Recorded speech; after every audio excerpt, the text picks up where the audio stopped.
Dr. Paul here with another episode of Ask Your Pediatrician, and I was asked, how can we search the internet when my child's sick without freaking myself out? I have so many parents who come in and they've already diagnosed their child. They have brain tumor, or they've got a broken bone, they've got appendicitis, they've got the worst possible thing that could be associated with the particular symptom.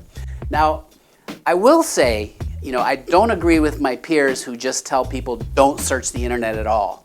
Because let's face it, that's how you got to this video. We're a society with such great access to information, with YouTube, with searching the internet. You can go to my website, you can go to other good websites that are geared more towards patients. There's also a lot of stuff on the internet that's just going to take you down that rabbit hole, so to speak.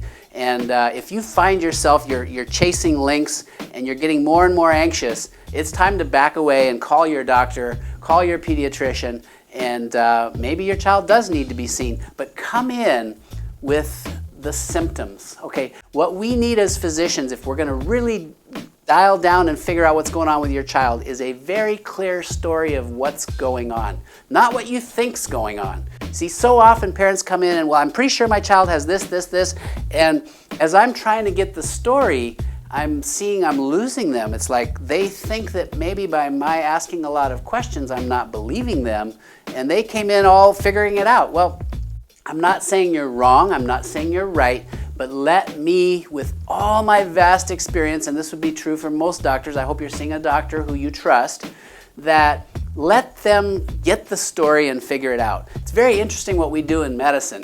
When you're first in medical school, you learn a disease, and you learn diseases by diseases by diseases. But when you get into real clinical practice, it's symptom-based. You start off, your child's got vomiting and diarrhea. They don't come with a diagnosis of E. coli or, I'm not going to scare you with Ebola. Obviously, it's not Ebola yet here, but there would be a symptom that would make you think of something, and what we do is what's called a differential diagnosis, okay? This is most common.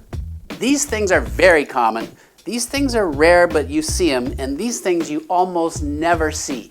Mind you, as a physician, if there's something you almost never see but that you don't want to miss, it's at the top of our mind.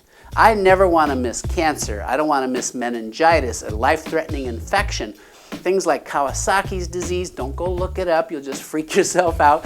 But here's the point. We're thinking of these things, but we're not going to speak them because they're way, way, way down there, not even worthy of consideration given what's going on in front of us with your child.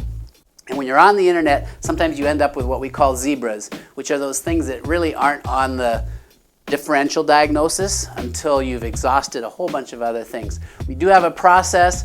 I hope that through the YouTube videos and my blogs that we're going to address pretty much every topic that you might possibly have. And so I would say if you've got a question that hasn't been answered, send it to us. I want to make more videos that are informative and educational.